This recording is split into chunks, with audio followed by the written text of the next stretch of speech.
Bonjour les enfants, dans cette vidéo nous allons retrouver les pronoms personnels que nous avions découverts dans une vidéo précédente. Je rappelle que ces pronoms personnels, ce sont des petits mots qui peuvent remplacer le sujet dans une phrase, qui fait l'action.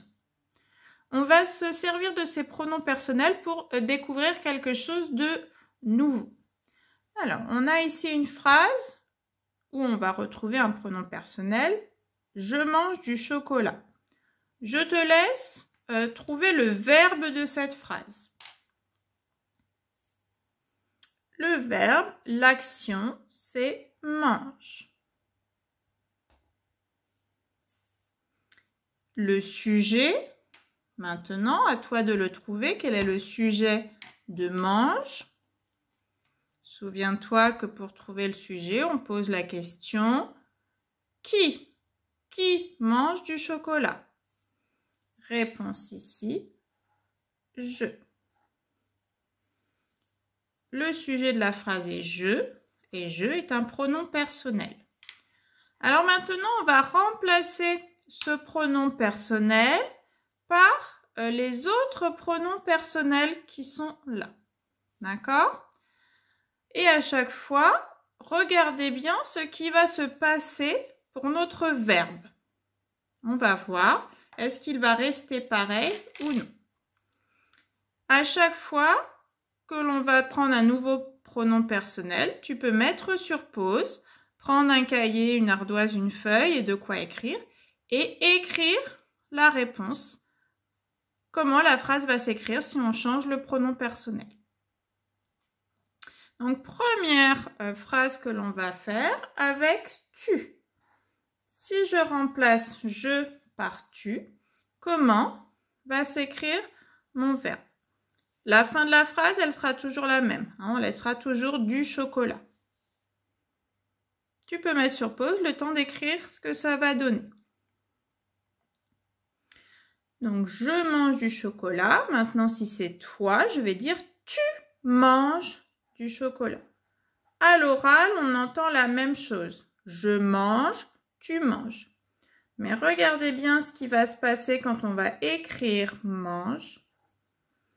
Et oui, avec le pronom personnel tu, on va très souvent mettre un S à la fin du verbe. Attention, ce S, ce n'est pas comme les noms. Il ne veut pas dire qu'il y a plusieurs choses. Pour les verbes, quand il va se finir par un S, ça sera avec le pronom personnel tu. Allez, on continue maintenant avec le pronom personnel elle. Sans S, donc une seule personne. Pareil, tu peux mettre pause, le temps d'écrire ce que ça va donner. Donc, elle mange du chocolat. Et là, mange, il va s'écrire comme pour je. On essaye maintenant avec il. Pareil, je te laisse mettre sur pause le temps d'écrire la réponse. Il mange. Donc, on voit que pour ces 4 verbes, on entend la même chose à chaque fois. Mange, mange, mange et mange. Et la seule chose à l'écrit qui va changer, c'est pour le tu, où je vais rajouter un S. On remarque aussi que pour ces pronoms personnels, à chaque fois, on entend, enfin ça ne désigne qu'une seule personne. Je, c'est moi toute seule. Tu, c'est toi tout seul. Elle, c'est une fille toute seule. Il, c'est un garçon tout seul. On continue maintenant. Et les pronoms personnels qui sont en fait sur la deuxième ligne, ça va être à chaque fois plusieurs personnes. Le nous, vous, elle avec un S, il avec un S vont remplacer plusieurs personnes. Alors, toujours la même chose, on essaye d'écrire la phrase, cette fois-ci avec nous. Mets sur pause le temps de trouver ce que ça va donner. Nous mangeons du chocolat. Et là, attention, avec nous, on aura souvent à la fin du verbe ONS. Et petit rappel, il faut bien penser à mettre le E ici, sinon le G et le O vont faire le son G et faire nous mangons. Pour avoir le son J après la lettre G, il faut bien mettre le E. On continue maintenant avec vous. Je te laisse mettre sur pause pour écrire ce que ça va donner. Vous mangez. Et attention ici, le « et » à la fin du verbe avec « vous » sera « EZ ».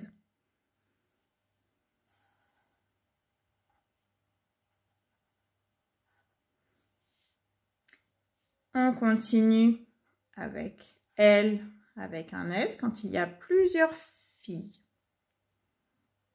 Je te laisse également faire « il » avec un S. Donc, mets maintenant sur pause pour faire les deux derniers pronoms, elle et il avec un S. Donc, elle mange du chocolat. Il mange du chocolat.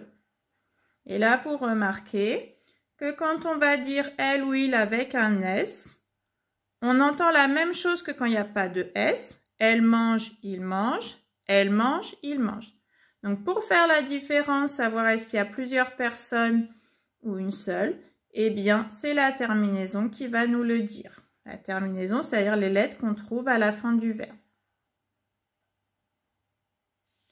Et on trouve ce ENT. C'est quelque chose qu'on avait déjà remarqué dans certaines dictées.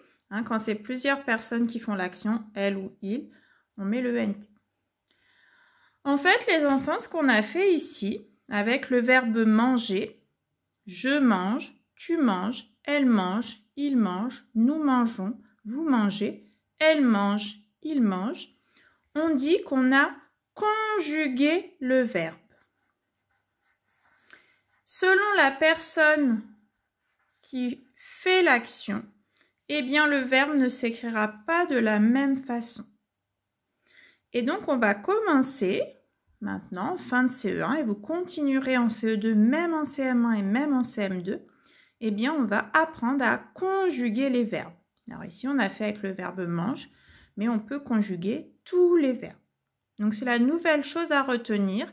Maintenant, on sait que le verbe ne va pas s'écrire de la même façon exactement selon qui fait l'action et que quand ça change comme ça, on appelle ça conjuguer un verbe.